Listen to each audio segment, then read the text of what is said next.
नमस्कार विद्यार्थी मित्रांनो, विदर्भ आयएस अकॅडमीच्या ऑनलाईन प्लॅटफॉर्मवर तुम्हा सर्वांचं स्वागत आहे। बघा, आपण आज पर्यावरण या विषयाचे PYQ डिस्कशन करणार आहे।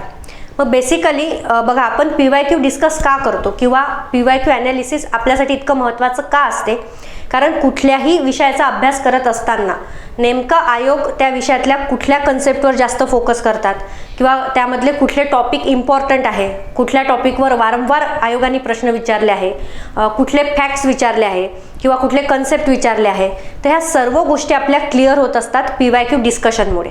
ठीक आहे, PYQ ॲनालिसिसमुळे म्हणजे आपल्याला एक क्लिअरिटी मिळते की एखाद्या विषयाचा अभ्यास करायचा असला तर नेमका आपल्याला कुठल्या टॉपिकवर फोकस करायचं आहे किंवा कुठले टॉपिक इम्पॉर्टंट आहे, आणि त्यासाठीच आपण PYQ डिस्कशन करतो।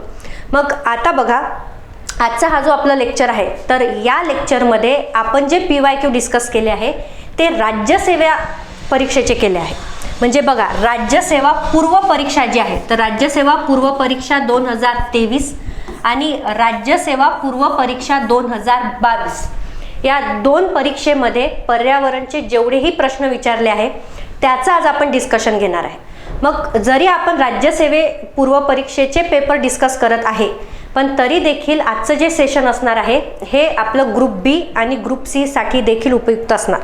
कारण बघा, ग्रुप बी आणि ग्रुप सी ला पर्यावरण हा विषय ॲड झालेला आहे आणि त्यामुळे पर्यावरणाचे कुठले टॉपिक्स इम्पॉर्टंट आहे आणि आयोग कुठल्या टॉपिकवर कशा पद्धतीने प्रश्न विचारू शकतात याची क्लिअरिटी तुम्हाला मिळणार आहे। त्यामुळे तुम्हाला देखील अभ्यास करायला सोयीचं जाईल।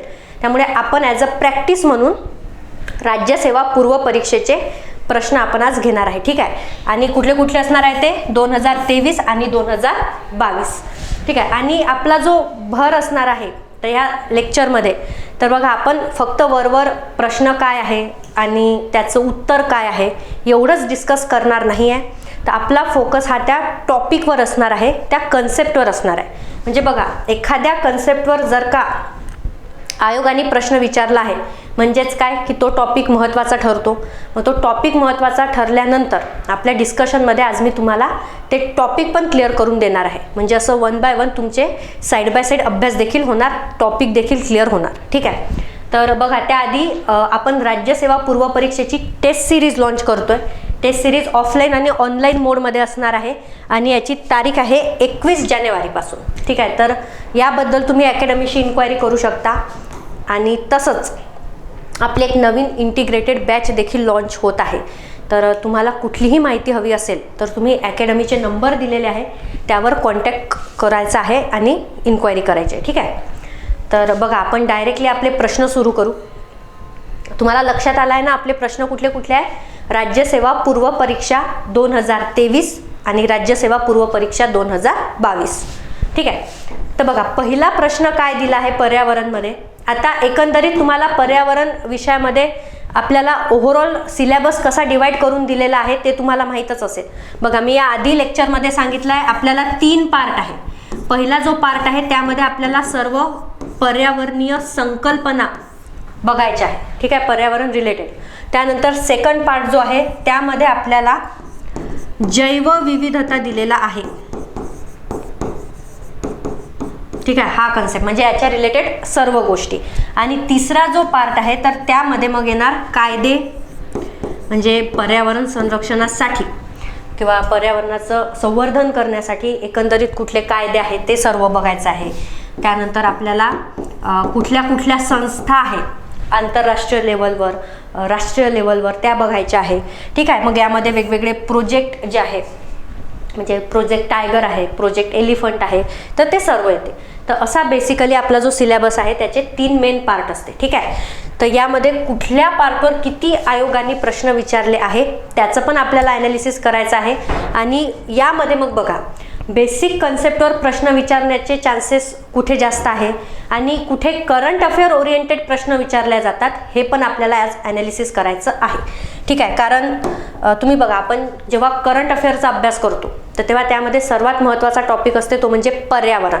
तर जे न्यूजमध्ये आहे तर त्यावर प्रश्न विचारण्याचे चान्सेस फार जास्त असतात, तर ते कुठले कुठले आहे हे पण आपल्यालाच बघायचं आहे। ठीक आहे, तर बघा, पहिला प्रश्न आपला काय दिलेला आहे, रासायनिक पर्यावरणात खालीलपैकी कोणत्या घटकांचा समावेश होतो? प्रश्न आला का लक्षात? काय आहे? रासायनिक पर्यावरणामध्ये. आता बघा हे जे ओव्हरऑल एक गुगल ट्रान्सलेट आहे, तर थोडे मराठीमध्ये जे आपल्याला वाक्य दिले आहे तर ते मागं पुढे आहे. तर आपण इंग्लिश रेफर करू. बघा काय म्हटलंय, which of the following factor are included in the chemical environment. आता हे काय असते केमिकल इन्व्हायरमेंट म्हणजे बेसिकली काय, किंवा त्याच्यातले आपल्याला फॅक्टर विचारलाय. तर बघा हा कन्सेप्ट काय आहे, आपल्याला माहित आहे की पर्यावरण जे आहे ते पर्यावरण कशापासून बनलेलं आहे, किंवा पर्यावरणाचे मुख्य घटक कुठले. तर पर्यावरण हे 2 घटकांपासून बनलेलं आहे. कुठले कुठले, एक जो घटक आहे त्याला आपण म्हणतो जैविक घटक, त्याला काय म्हणणार आपण, जैविक घटक, आणि दुसरा अजैविक घटक.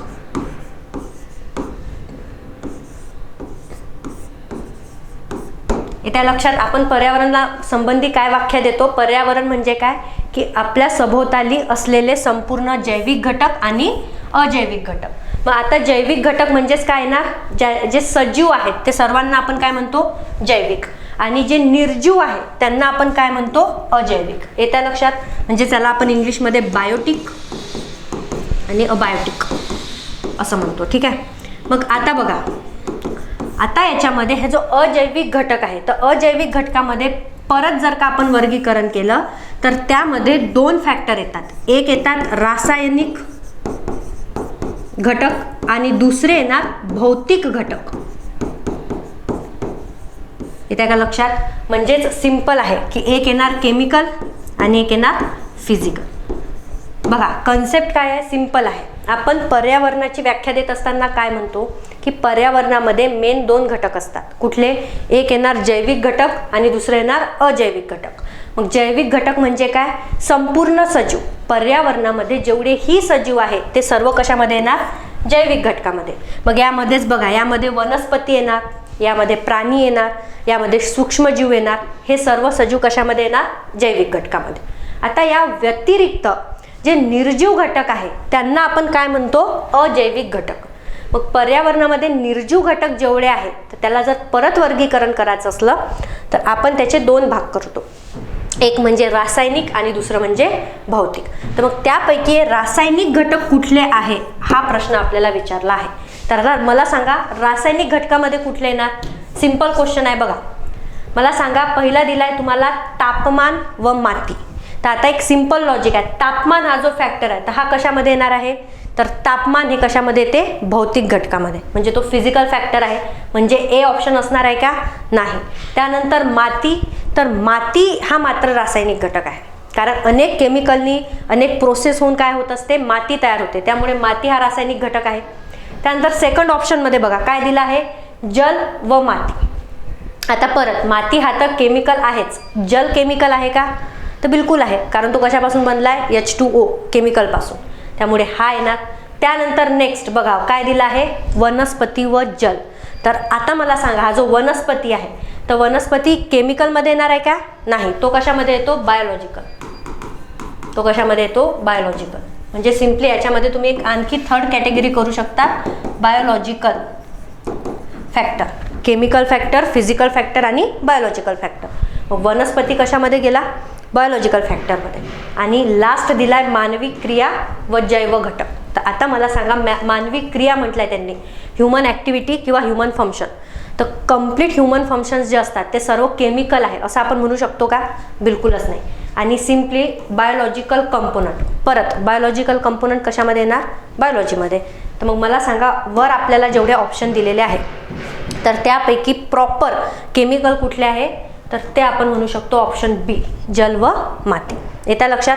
तर हा होता आपला पहिला क्वेश्चन.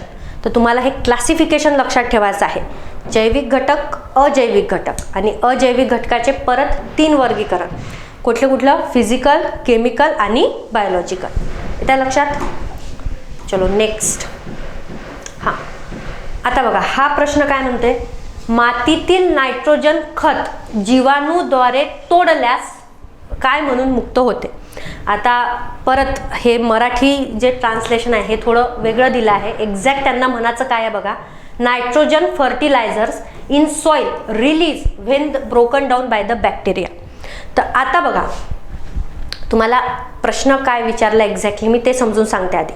यांनी काय म्हटलं आहे की ॲज अ फर्टिलायझर, म्हणजे हे जे आपण खतं टाकतो मातीमध्ये, बरोबर आहे, तर हे फर्टिलायझरमध्ये काय असते, नायट्रोजन. जेव्हा आपण खतं मातीमध्ये टाकणार तर मातीमध्ये टाकल्यानंतर जे मातीमध्ये जे बॅक्टेरिया आहे तर ते खतांवर काय करणार, काही ॲक्शन करणार. तर त्यांच्या ॲक्शन झाल्यानंतर मग त्या नायट्रोजनच्या खतामधून म्हणजे त्या ओव्हरऑल खतांमधून कुठला पदार्थ रिलीज होतो, म्हणजे बाहेर निघतो, हा विचारला आहे आपल्याला प्रश्न. येत आहे का लक्षात? म्हणून त्यांनी म्हटलंय की मातीतील नायट्रोजन खत जीवाणूद्वारे तोडल्यास म्हटल्यापेक्षा त्यांना काय म्हणायचं आहे की जेव्हा ते त्याच्यावर एक क्रिया करणार आणि त्यांना ब्रेकडाऊन करणार तर कुठला पदार्थ रिलीज होतो, असा प्रश्न विचारला आहे. बघा हा कुठला टॉपिक आहे आपला, तर तुम्हाला माहीत असणं आपल्याला वेगवेगळ्या सायकल दिलेल्या आहे पर्यावरणमध्ये, ज्याला आपण जनरली काय म्हणतो, जैव भू रासायनिक सायकल, बरोबर आहे, बायो जिओकेमिकल सायकल. मग यामध्ये आपल्याला जे काही वायू आहे पर्यावरणामध्ये तर ते कशा सायक्लिक वेनी फिरत राहतात पर्यावरणामध्ये हे आपल्याला दिलेलं आहे, बरोबर आहे. मग त्यापैकी एक सायकल आपल्याला दिली आहे ती म्हणजे नायट्रोजन सायकल. मग आता हा जो नायट्रोजन वायू आहे तर हा नायट्रोजन वायू पर्यावरणामध्ये कशा पद्धतीने फिरत राहतो किंवा त्याची सायकल काय आहे हे आपल्याला सिलेबसमध्ये दिलेलं आहे. तर ही सायकल काय असते बघा, आता तुम्ही ऐकलं असणार किंवा तुम्ही वाचलंही असणार बरेचदा की जेव्हा पण आपण नायट्रोजन बद्दल बोलतो तर नायट्रोजन ॲज इट इज वनस्पतींद्वारे कंझ्युम केला जात नाही, त्याचा वापर केला जात नाही. तर सुरुवातीला काय होतं, सुरुवातीला त्याच्यावर वेगवेगळ्या प्रोसेस होतात आणि हे प्रोसेस बॅक्टेरिया करतात. बॅक्टेरियाची प्रोसेस झाल्यानंतर बघा त्या नायट्रोजनचे वेगवेगळ्या रूपांमध्ये कन्व्हर्जन होते, त्याचे वेगवेगळे फॉर्म्स तयार होते आणि त्यातून मग जो सोयीचा आहे त्या सोयीच्या फॉर्ममध्ये काय करतात, वनस्पती नायट्रोजन कंझ्युम करतात. मग आपण जर आपला क्वेश्चन बघितला तर यांनी काय म्हटलंय, जर का आपण मातीमध्ये नायट्रोजन खत टाकले तर त्यातून काय रिलीज होणार, तर बघा इथे सायकलमध्ये स्पेसिफाय केलाय, जर का जमिनीमध्ये नायट्रोजन जाणार, येत्या लक्षात, जमिनीमध्ये नायट्रोजन गेल्यानंतर काय होणार, जमिनीमध्ये काही सूक्ष्मजीव असतात त्यांना आपण म्हणतो नायट्रोजन फिक्सिंग बॅक्टेरिया, कारण त्यांचं काम असते नायट्रोजनला फिक्स करणं. मग हे बॅक्टेरिया काय करतात, नायट्रोजनचं रूपांतर कशामध्ये करतात, तर नायट्रोजनचं रूपांतर ते नायट्रेटमध्ये करतात. येतं का लक्षात? म्हणजे हे जे काही वेगवेगळ्या फॉर्ममध्ये जमिनीमध्ये आपण नायट्रोजनचे पदार्थ टाकतो तर त्या सर्व पदार्थांचं रूपांतर कशामध्ये केल्या जातात, नायट्रेटमध्ये केल्या जाते. आणि नायट्रेटमध्ये रूपांतर केल्यानंतर मग हा जो नायट्रेट आहे हा नायट्रेट डायरेक्टली वनस्पती स्वतःसाठी कंझ्युम करू शकता किंवा त्याच्यावर परत बॅक्टेरियाची ॲक्शनही होऊ शकते. मग आता हा जो नायट्रेट वनस्पती घेणार किंवा बॅक्टेरिया घेणार तर तो काय केला जाते, बघा इथं टाकलाय, डायरेक्टली वातावरणामध्ये नायट्रोजन म्हणून रिलीज केल्या जाते. त्या का लक्षात? तर यामध्ये मग मला सांगा, जर का आपण एक खत म्हणून नायट्रोजनयुक्त घटक जमिनीमध्ये टाकला तर काय होणार, सर्वात आधी त्या घटकावर नायट्रोजन फिक्सिंग बॅक्टेरिया काय करणार, काहीतरी क्रिया करणार. ती क्रिया केल्यानंतर म्हणजे रिॲक्शन केल्यानंतर त्याचं रूपांतर कशामध्ये केल्या जाणार, तर त्याचं रूपांतर केल्या जाते नायट्रेटमध्ये आणि हे नायट्रेट मग वनस्पती कंझ्युम करणार किंवा त्यावर परत बॅक्टेरियाची ॲक्टिव्हिटी होणार, म्हणजे बॅक्टेरियाद्वारे किंवा सूक्ष्मजीवाद्वारे त्याच्यावर परत रिॲक्शन केली जाणार आणि नंतर ते वातावरणामध्ये एक नायट्रोजन म्हणून रिलीज केल्या जाणार, सोडल्या जाणार. म्हणजेच खत जेव्हा आपण टाकणार तर त्याला तोडून काय तयार होते, नायट्रोजन. येत्या लक्षात? म्हणजे इथे मग आपलं उत्तर काय असायला पाहिजे, तर आपलं उत्तर असायला पाहिजे नायट्रोजन. येत्या लक्षात? सर्व बॅक्टेरियाची ॲक्टिव्हिटी झाल्यानंतर शेवटी वातावरणात जे रिलीज होतं ते काय होते, नायट्रोजन. ठीक आहे, तर याचं ऑप्शन असणार नंबर 4. त्यानंतर बघा नेक्स्ट आपल्याला प्रश्न विचारला आहे बघा, घातक कचरा मृदेमध्ये टाकल्यामुळे जैवविविधता कमी होते. पहिलं जे आपल्याला सेंटेन्स दिला आहे ते काय दिलं आहे, घातक कचरा मृदेमध्ये टाकल्यामुळे जैवविविधता कमी होते. आता सुरुवातीला आपल्याला हा कन्सेप्ट माहीत पाहिजे, जैवविविधता म्हणजे एक्झॅक्टली काय.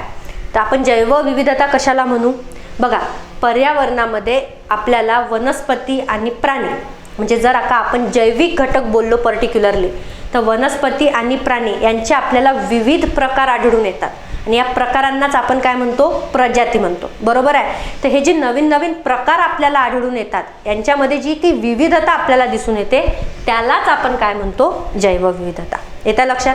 मग आता ही जी जैवविविधता आहे म्हणजे एखाद्या विशिष्ट क्षेत्रामध्ये असलेल्या वनस्पती, प्राणी, सूक्ष्मजीव या सर्व घटकांमध्ये जे काही वेगवेगळे प्रकार असतात, जे प्रजाती असतात ती, तर या सर्वांना घातक कचरा टाकल्यामुळे काय होणार? कमी होणार. म्हणजे यांची संख्या काय होणार? कमी होणार. तर मला सांगा आता हे सेंटेन्स बरोबर आहे की चुकीचं आहे? तर हे सेंटेन्स अगदी बरोबर आहे.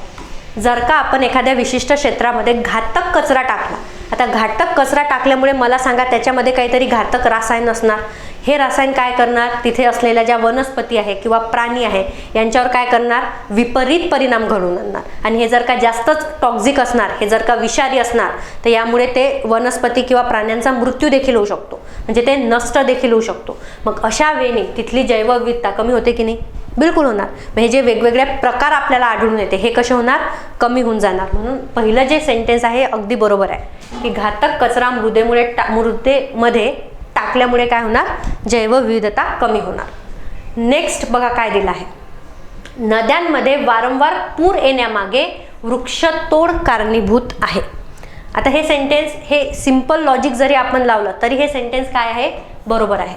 बघा, वृक्षतोड आणि नद्यांना येणारा पूर यामध्ये काय कनेक्शन असू शकते? बघा, जनरली जेव्हा पाऊस पडतो तर पावसामुळे काय होतात? जमिनीवर जे काही पाणी पडते ते सर्व पाणी शेवटी कुठे जाऊन मिळते? नदीमध्ये जाऊन मिळते. पण आता पाऊस पडत असताना जमिनीवर जेव्हा पाऊस पडतो तेव्हा तिथं जर वृक्षांची संख्या जास्त असणार, घनदाट वन असणार, जंगल असणार, तर ते सर्वच्या सर्व पाणी किंवा त्यामधलं काही पर्सेंटेजचं पाणी हे त्या वनांद्वारे किंवा त्या वृक्षांद्वारे ऑब्झर्व केलं जाणार. कारण वनस्पतींना देखील पाण्याची गरज असते, त्यांची मुळं काही प्रमाणात पाणी शोषून घेणार, म्हणजे ते त्याच्यासाठी एक रेस्ट्रिक्शन किंवा बॅरियर तयार होते. त्यामुळे जेवढा पाऊस पडत आहे तो सर्वच्या सर्व पाऊस नदीमध्ये जाऊन मिळत नाही किंवा ते पाणी नदीमध्ये जाऊन मिळत नाही, त्यातलं काही पाणी जे आहे हे वृक्षांद्वारे शोषून घेतले जाते. पण आता जर का वृक्षतोड केली तर जमिनीचा भाग कसा होणार? सपाट होणार.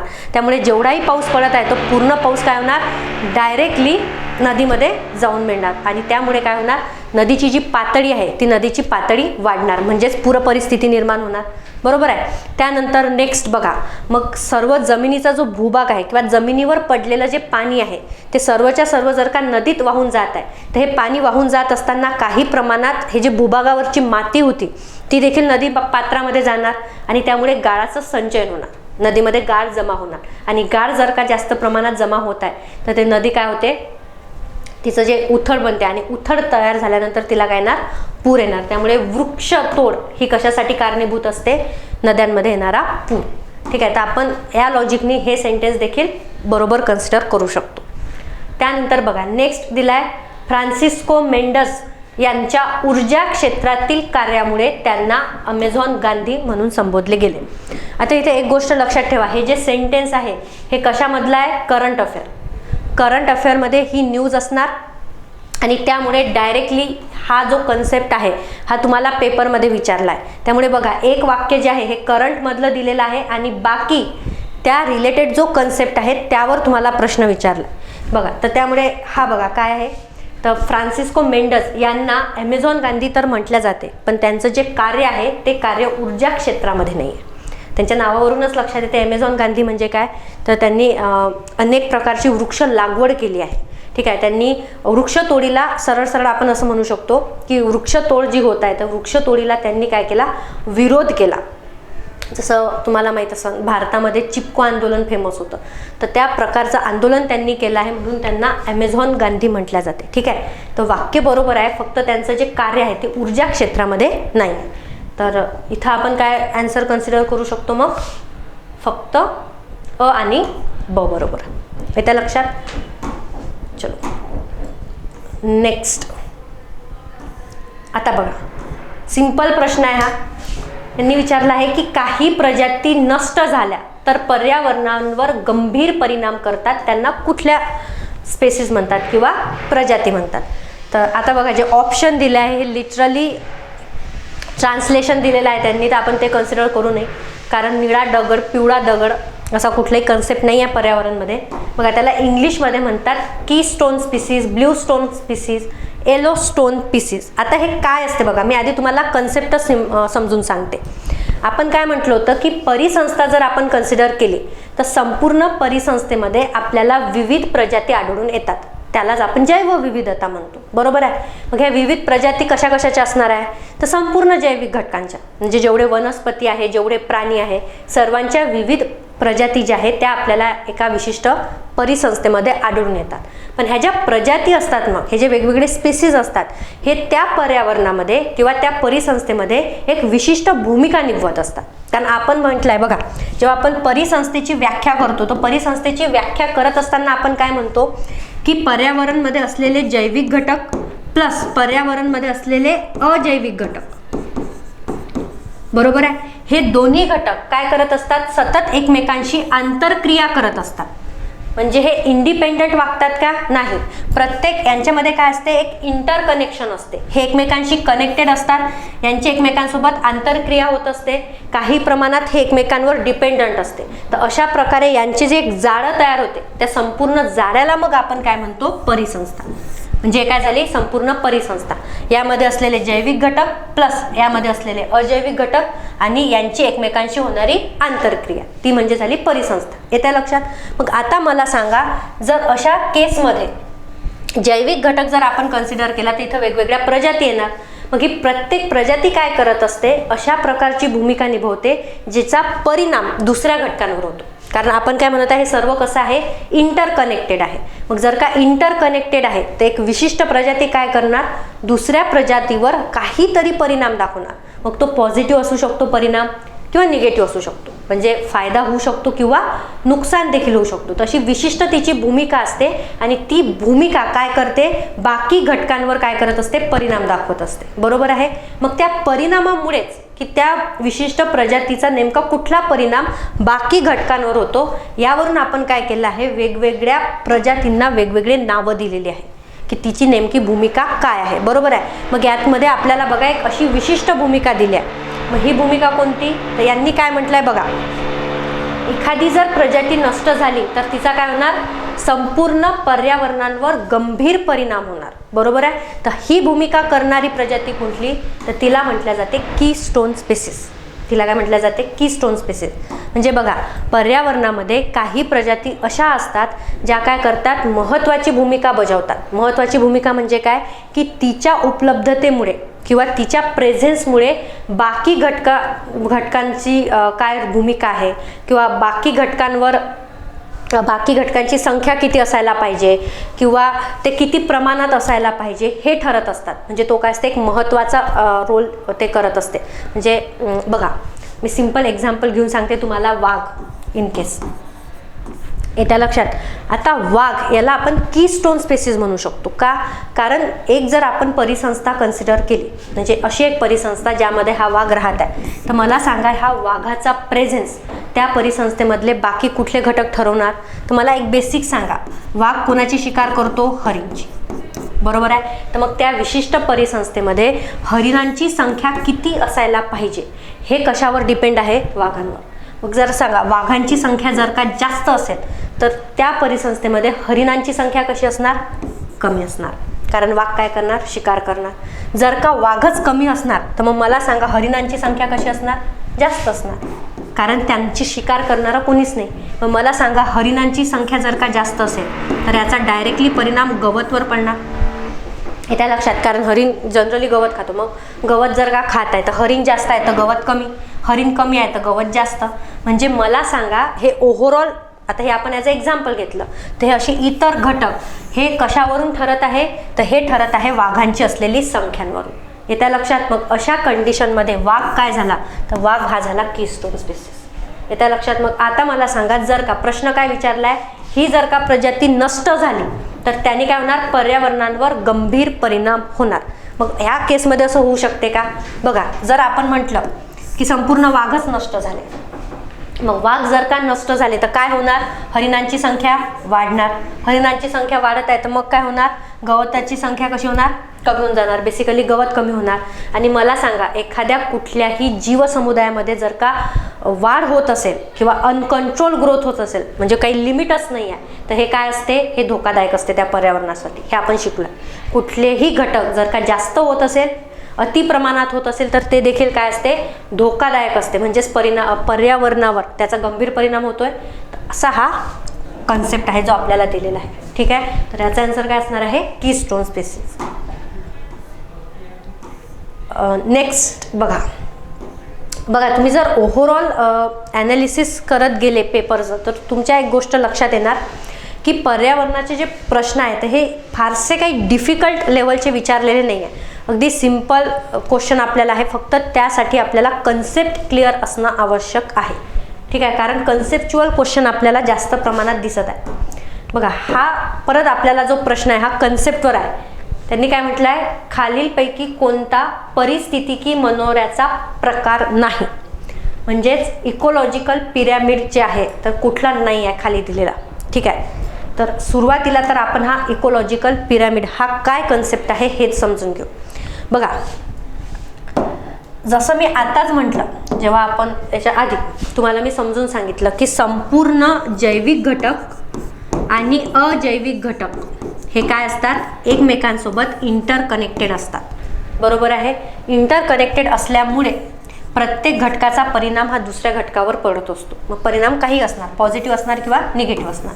आता हे जे यांच्यामध्ये इंटरकनेक्शन आहे, यांच्यामध्ये जी आंतरक्रिया होत आहे, तर हे नेमकं म्हणजे आंतरक्रिया म्हणजे काय, कुठल्या स्वरूपाची क्रिया होते, ही जर आपण जास्त स्पेसिफिक बघितली तर बघा तुम्हाला एक कन्सेप्ट माहीत असेल की जनरली बघा पर्यावरणामध्ये प्रत्येक सजीव हा स्वतःचं अन्न स्वतः तयार करू शकत नाही. येते का लक्षात, काही सजीव हे अन्नासाठी दुसऱ्या घटकावर अवलंबून असतात. मग अशा वेळेस काय होतात, जे व्यक्ती किंवा जो घटक स्वतःचं अन्न स्वतः तयार करणार, तो तर स्वतः तयार करतच आहे तो अन्न, येत्या लक्षात. पण असे काही घटक जे स्वतःचं अन्न स्वतः तयार करू शकत नाही, मग ते घटक ह्या घटकांवर अवलंबून असतात. म्हणजे जे स्वतः करू शकतात त्यांच्यावर, आणि यांच्याकडून ते काय करतात, मग अन्न ग्रहण करतात किंवा अन्न कन्झ्युम करतात. मग अशा प्रकारे दोन वेणी काय असतात, ते एकमेकांवर डिपेंडंट असतात. बरोबर आहे.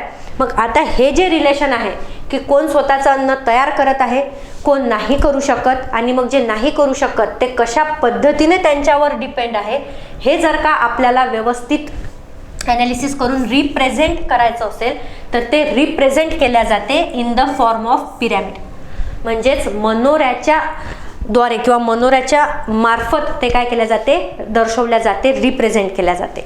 मग आता मनोरे म्हणजे काय, पिरॅमिड म्हणजे काय, तर बघा बेसिकली असा शेप असतो ज्याचा पाया काय असतो, मोठा असतो, आणि नंतर मग कमी कमी होत जातो. बरोबर आहे. मग या फॉर्ममध्ये जर आपल्याला अन्न दाखवायचं असलं तर मग आपण काय करणार, मला सांगा. पर्यावरणामध्ये जर आपण विचार केला तर स्वतःचं अन्न स्वतः तयार करणारा घटक कुठला आहे, तर तो येणार संपूर्ण वनस्पती.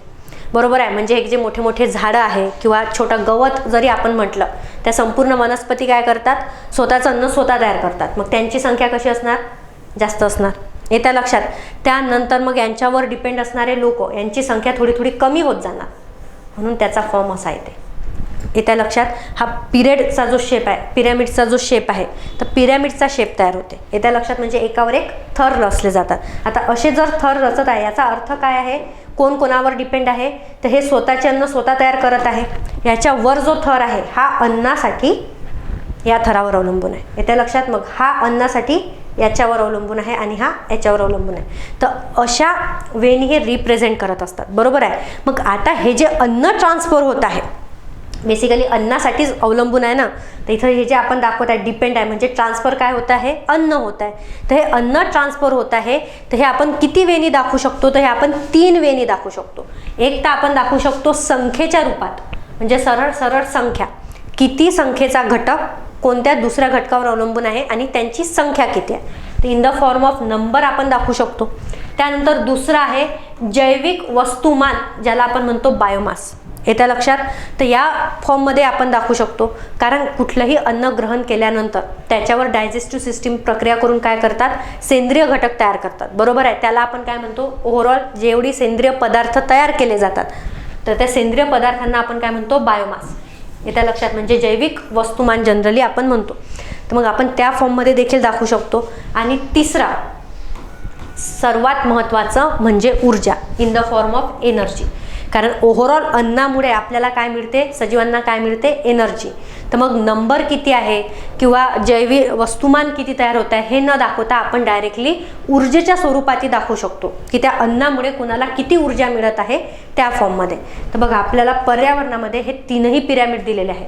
संख्येचा दिला आहे, त्यानंतर जैविक वस्तुमानाचा दिला आहे आणि ऊर्जेचा दिला आहे. मात्र हे जे अन्न जाळी आहे याचा मनोरा आपल्याला दिलेला नाही. अन्न जाळी म्हणजे सरळ सरळ काय असते बघा, अन्न साखळी हा कन्सेप्ट आपण शिकतो. एक घटक अन्नासाठी दुसऱ्या घटकांवर अवलंबून असणार, दुसरा घटक तिसऱ्या घटकावर अवलंबून असणार. तर अशा प्रकारे हे जे डिपेंडन्सी असते तर ते आपण एका जाळीच्या फॉर्ममध्ये दाखवू शकतो. तर ती झाली अन्न जाळी, सिंपल वेनी जर सांगायचं झालं तर.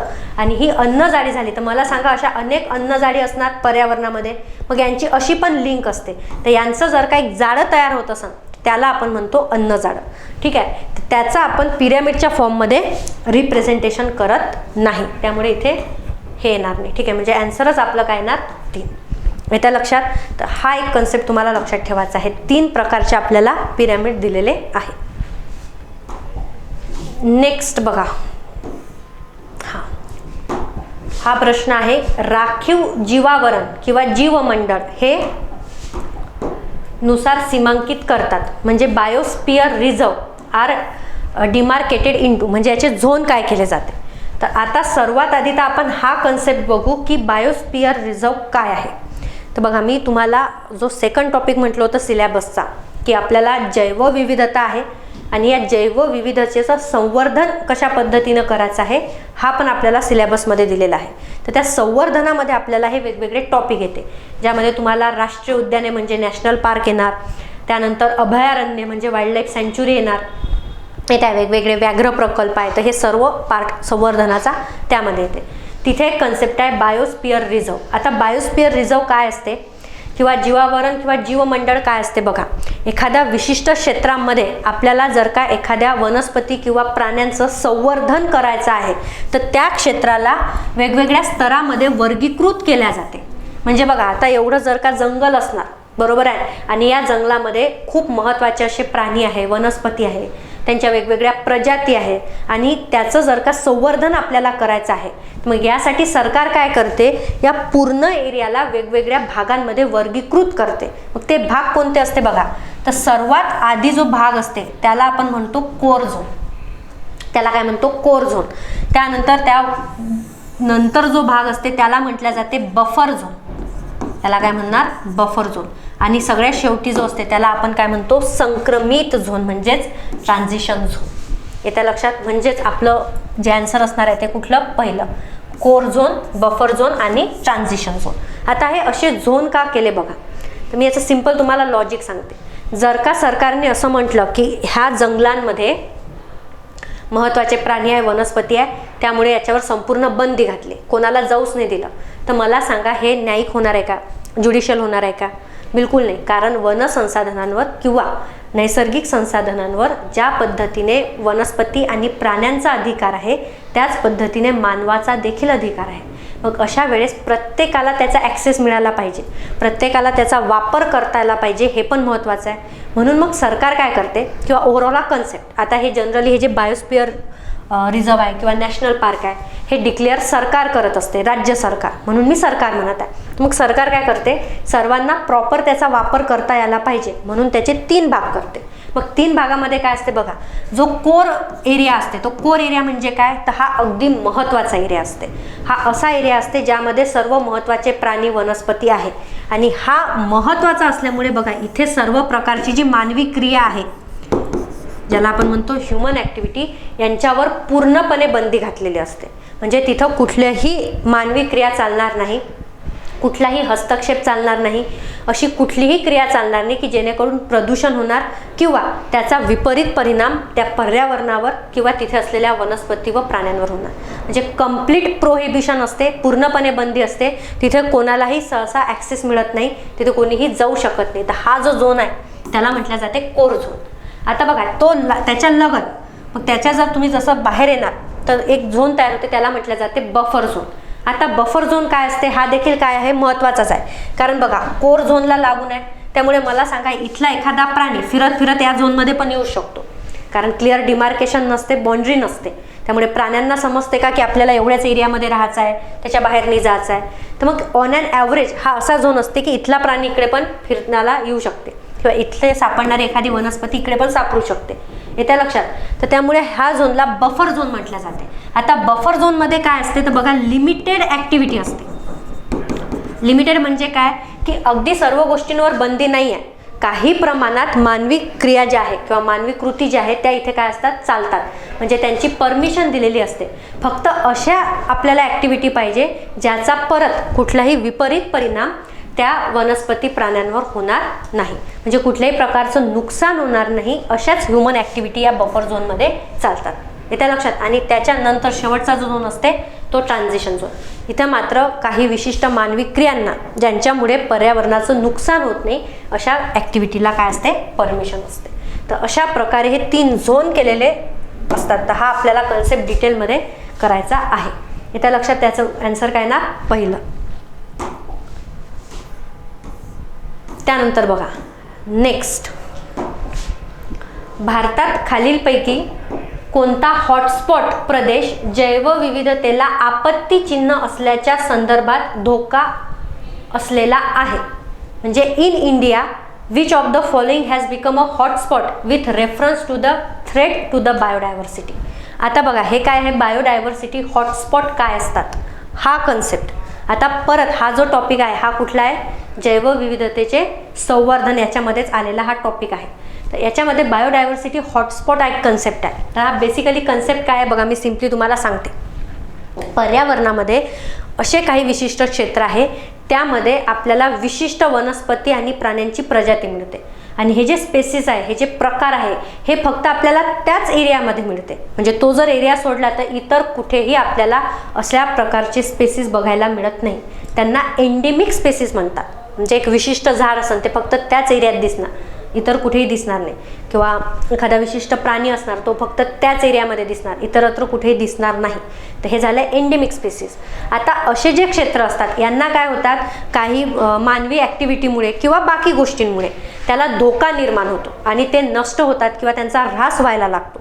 मग मला सांगा, एखादी असा प्राणी जो पृथ्वीवर इतरत्र कुठेही आढळून येत नाही, एकाच एरियामध्ये आढळतो आणि आता त्यातही जर का त्याचा ऱ्हास होत असेल, त्याचे नंबर कमी होत असेल, तर मला सांगा तो प्राणी पूर्णपणे नष्ट होण्याचे चान्सेस काय असते, जास्त असते. मग तो काय होणार, पृथ्वीवरून नष्ट होणार. मग तो दिसणारच नाही किंवा त्यानंतर तो आढळून येणारच नाही. मग असा जो एरिया असते जिथे एंडेमिक स्पेसिस आहे, मग ते वनस्पतीची असो किंवा प्राण्यांची असो, आणि हे एंडेमिक स्पेसिस असल्यावरही ते धोका आहे, त्याला धोका निर्माण झालेला आहे. म्हणजे त्यांचे नंबर कमी होत आहे किंवा त्यांचा ऱ्हास होत आहे, म्हणजेच त्याला काय होत आहे, थ्रेट होत आहे. तर अशा एरियाला मग काय डिक्लेअर केल्या जाते, बायोडायव्हर्सिटी हॉटस्पॉट. त्यांना काय डिक्लेअर केल्या जाते, बायोडायव्हर्सिटी हॉटस्पॉट. म्हणजे हा कसा स्पॉट आहे, हा असा स्पॉट आहे की जिथे असणाऱ्या एंडेमिक स्पीसीजला काय होत आहे, नुकसान होत आहे किंवा त्यांचा ऱ्हास होत आहे. ठीक आहे. तर असे संपूर्ण भारतामध्ये यांचं निरीक्षण केलं आहे की असे किती क्षेत्र आहे. तर संपूर्ण जगामध्ये या आपल्याला किती हॉटस्पॉट मिळतात, तर ते आहेत 36. म्हणजे संपूर्ण पृथ्वीवर असे 36 बायोडायव्हर्सिटी हॉटस्पॉट आहे की जिथे ज्या एंडेमिक स्पेसिस आहे त्या काय आहे, अंडर थ्रेट आहे, म्हणजे त्यांना धोका आहे. तर त्यापैकी भारतामध्ये किती आहे, तर इंडियामध्ये आहे 4. इंडियामध्ये किती आहे, 4. म्हणजे इंडियामध्ये 4 असे क्षेत्र आहे ज्याला धोका आहे. तर त्यातला पहिला आहे, तुम्हाला माहीत असेल, पहिला आहे तो म्हणजे हिमालय. ठीक आहे, पहिला हिमालय आहे.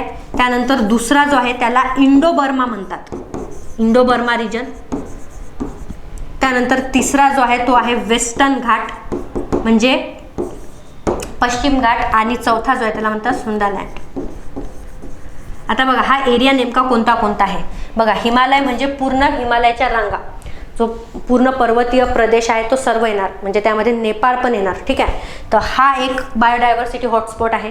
त्यानंतर दुसरा आहे इंडो बर्मा. आता मला सांगा, बर्मा म्हणजेच काय, म्यानमार. तर इंडिया आणि म्यानमारची जी बॉर्डर आहे अशी, म्हणजे इकडे इंडिया आणि इकडे म्यानमार, तर हा जो एरिया आहे हा सर्व एरिया बायोडायव्हर्सिटी हॉटस्पॉट आहे, म्हणजेच त्याला म्हटलं जाते इंडो बर्मा रिजन. त्यानंतर वेस्टर्न घाट म्हणजे संपूर्ण पश्चिम घाट, हा देखील हॉटस्पॉट आहे. आणि सुंदालँड म्हणजेच काय, तर आता साऊथ ईस्ट म्हणजे कोणतं, तर बघा जिथे मलेशिया, व्हिएतनाम, इंडोनेशिया हे जे छोटे छोटे एशियन कंट्री आहेत, तर हा जो एरिया आहे त्याला म्हटलं जाते सुंदालँड. तर असे 4 प्रकारचं वर्गीकरण आहे. तर आता आपण भारतामध्ये सुंदालँड का घेतलं, कारण जो निकोबार आयलँड आहे, तर निकोबार आयलँडचा काही पोर्शन यामध्ये कन्सिडर केला जाते. ठीक आहे, म्हणून आपण म्हणतो की भारतामध्ये 4 एरिया आहे. तर यातलं त्यांनी काय विचारलंय बघा. पहिला आपल्याला म्हटलंय नॉर्थ वेस्टर्न इंडिया, तर नॉर्थ वेस्टर्न इंडिया नाही आहे. त्यानंतर Deccan plateau, particularly Deccan plateau आहे का, नाही. त्यानंतर नॉर्थ ईस्टर्न इंडिया पण नाही आहे, सॉरी यांनी काय म्हटलंय उत्तर पूर्व भारत, नॉर्थ ईस्टर्न इंडिया आणि काय वेस्टर्न इंडिया पण नाही आहे. नॉर्थ ईस्टर्न इंडिया म्हणजे मला सांगा इंडो बर्मा येणार नॉर्थ ईस्टर्न मध्ये, म्हणजेच आपला आन्सर काय असणार नॉर्थ ईस्टर्न इंडिया. येत्या लक्षात. इथं जर का वेस्टर्न घाट असतं तर मग हे आलं असतं, पण इथं वेस्टर्न घाट म्हटलंय का, नाही. इथं फक्त काय म्हटलंय वेस्टर्न इंडिया, म्हणजेच मग पूर्ण गुजरात, राजस्थान म्हणजे पूर्ण भारताचा पश्चिम भाग म्हटलाय. तर पूर्ण भारताचा पश्चिम भाग हा बायोडायव्हर्सिटी हॉटस्पॉट नाही आहे. तर त्यातला फक्त पश्चिम घाट जो आहे तोच काय आहे बायोडायव्हर्सिटी हॉटस्पॉट आहे. ठीक आहे, तर हे एवढं लक्षात ठेवायचे आहे 4 भाग. त्यानंतर नेक्स्ट परत जैवविविधतेवरच प्रश्न विचारला आहे. म्हणजे बघा प्रश्न काय आहे, अल्फा, बीटा व गॅमा विविधता म्हणजे काय, सिंपल प्रश्न विचारलाय म्हणजे काय. ठीक आहे, तर बघा याच्यामध्ये काय काय दिलं आहे, सजीवांची श्रीमंती म्हणजे रिचनेस ऑफ स्पेसीज येते की सर्वात जास्त स्पेसीस कुठं आहे, किंवा त्यानंतर बघा सिम्पसन विविधता सूची, जैवविविधता मोजण्याचे भौगोलिक प्रमाण आणि विटाकर यांनी 1972 मध्ये सुचवलेले शब्दार्थ. तर याच्यामधले करेक्ट स्टेटमेंट आहे हे आणि हे. तर अल्फा बीटा गॅमा हे काय आहे, अल्फा बीटा गॅमा हे जैवविविधता मोजण्याचे भौगोलिक प्रमाण आहे. तर आता मी तुम्हाला जैवविविधता काय आहे हे समजून सांगितलं. जैवविविधता म्हणजे असा प्रदेश जिथे काय असणार आपल्याला खूप व्हेरायटी खूप सगळ्या व्हेरायटी दिसून येणार. कशाच्या, वनस्पतींच्या आणि प्राण्यांच्या, म्हणजे वेगवेगळ्या प्रजाती दिसून येणार. पण आता नेमकं किती प्रजाती आहे, म्हणजे वनस्पतींच्या किती प्रजाती आहे, प्राण्यांच्या किती प्रजाती आहे हे आपल्याला मोजावं लागणार. मग हे मोजण्यासाठी जे प्रमाण वापरले जाते त्याला म्हटले जाते अल्फा, बीटा आणि गॅमा. तर आता हे कोणी दिलं, तर हे विटाकर यांनी दिलं आहे 1972 मध्ये. तर आता एक्झॅक्टली हे कसे मोजते बघा. जर का आपण एक विशिष्ट जंगल आपण कन्सिडर करू आणि त्या जंगलालाच म्हणू परिसंस्था, की हे संपूर्ण काय आहे एक परिसंस्था आहे. तर ह्या परिसंस्थेमध्ये किती प्रजाती आहे, आपण काय म्हणत आहे ह्या एकाच परिसंस्थेमध्ये किती प्रजाती आहे, म्हणजे वेगवेगळ्या वनस्पतीच्या प्रजाती, वेगवेगळ्या प्राण्यांच्या प्रजाती, हे जर का आपण मोजत असणार तर याला म्हटल्या जाते अल्फा. याला काय म्हटल्या जाते अल्फा. आता त्यानंतर बघा एक दुसरी परिसंस्था आपण घेऊ, त्याला आपण म्हणू बी. बरोबर आहे. आता या बी मध्ये पण काय असणार, बी मध्ये पण वेगवेगळ्या प्रजाती असणार. मग आता जर का मी ए आणि बी दोघांचे कंपॅरिझन करून मोजत आहे की ए मध्ये किती प्रजाती आहे, बी मध्ये किती प्रजाती आहे, हे जर कंपॅरिझन करून मोजत असणार तर याला मी म्हणणार बीटा. येत्या लक्षात. आणि संपूर्ण, मग मला सांगा या व्यतिरिक्त पण अनेक अशा परिसंस्था असणार, म्हणजे ज्याने संपूर्ण परिसर बनला, त्या संपूर्ण परिसरातली जर का मी प्रजाती मोजत असाल तर मग त्याला म्हणायचं आहे गॅमा. त्याला काय म्हणायचं आहे गॅमा. येत्या लक्षात. म्हणजे सिंपल डेफिनेशन आहे बघा, कन्फ्यूज बिलकुल व्हायचं नाही. एखाद्या विशिष्ट परिसंस्थेमधले जर का तुम्ही जैवविविधता मोजत असणार तर ती झाली अल्फा. म्हणजे एकाच परिसंस्थेची जर मोजायची आहे तर ते झाली अल्फा. त्यानंतर 2 किंवा 2 पेक्षा अधिक आणि त्यांची कंपॅरिझन करून मोजत आहे तर ती झाली बीटा. आणि संपूर्ण परिसराची जर आपण मोजत असेल तर ते काय झाली गॅमा. येत्या लक्षात. तर अशा प्रकारे हे प्रजाती मोजल्या जातात, तर त्याचे काय आहे प्रमाण आहे. ठीक आहे. तर असं व्यवस्थित डायग्रामॅटिकली लक्षात ठेवायचं म्हणजे कन्फ्युजन होत नाही. ठीक आहे. नेक्स्ट क्वेश्चन बघा काय दिलं आहे. प्रवाळांवर प्रश्न विचारलाय बघा. खालीलपैकी प्रवाळ रांगांची वैशिष्ट्ये कोणती. आता हा पृथ्वीवरील सर्वात प्राचीन जीवसमूह आहे. बघा हा सिंपल क्वेश्चन आहे आणि डायरेक्ट इन्फॉर्मेशन विचारलेली आहे तर मला सांगा प्रवाळांना आपण सर्वात प्राचीन सजीव म्हणू शकतो का? तर आता हे जे सेंटेन्स आहे हे सेंटेन्स थोडं ॲम्बिग्युअस आहे, म्हणजे आपण एक्झॅक्टली सांगू शकत नाही. बघा, जर का आपण ओव्हरऑल पृथ्वीचा विचार केला की पृथ्वीवर जीवांची निर्मिती कशी झाली, तर त्यामध्ये आपण प्रवाळ हे सर्वात प्राचीन आहे असं वाक्य म्हणू शकत नाही. ठीक आहे, कारण या आधीही अनेक सजीव पृथ्वीवर आलेले आहे. त्यामुळे हे वाक्य थोडं कन्फ्युजिंग आहे, पण आयोगाने हे वाक्य बरोबर दिलं आहे. म्हणजे जे ॲन्सर की येते त्या ॲन्सर कीमध्ये हे वाक्य बरोबर दिलं आहे. ठीक आहे, त्यानंतर नेक्स्ट, हे अतिजैव इंधन उत्पादक आहे. म्हणजे यांना काय दिलं आहे? हाय बायोमास. आता हाय बायोमास प्रोड्युसर आहे का हे? तर बघा, पहिले तर हे समजून घ्या की बायोमास म्हणजे काय असते. बायोमास म्हणजे काय असते की जे सेंद्रिय घटक तयार करतात. उत्पादकता आपण म्हणतो बघा, प्रोडक्टिव्हिटी म्हणजे काय की एखादा घटक किती गोष्टी प्रोड्यूस करत आहे. मग मला सांगा, ज्या जैविक गोष्टी आहे, जे सजीव आहे ते काय प्रोड्यूस करणार? तर ते सेंद्रिय पदार्थ प्रोड्यूस करणार. हे जे सेंद्रिय पदार्थ असते त्यालाच आपण काय म्हणतो? बायोमास. बरोबर आहे. मग आता हे किती बायोमास तयार करते? तर मला सांगा, प्रवाळ हे सर्वात जास्त बायोमास तयार करते का? तर बिलकुल. म्हणजे हे वाक्य अगदी बरोबर आहे. यांची प्रोडक्टिव्हिटी कशी असते?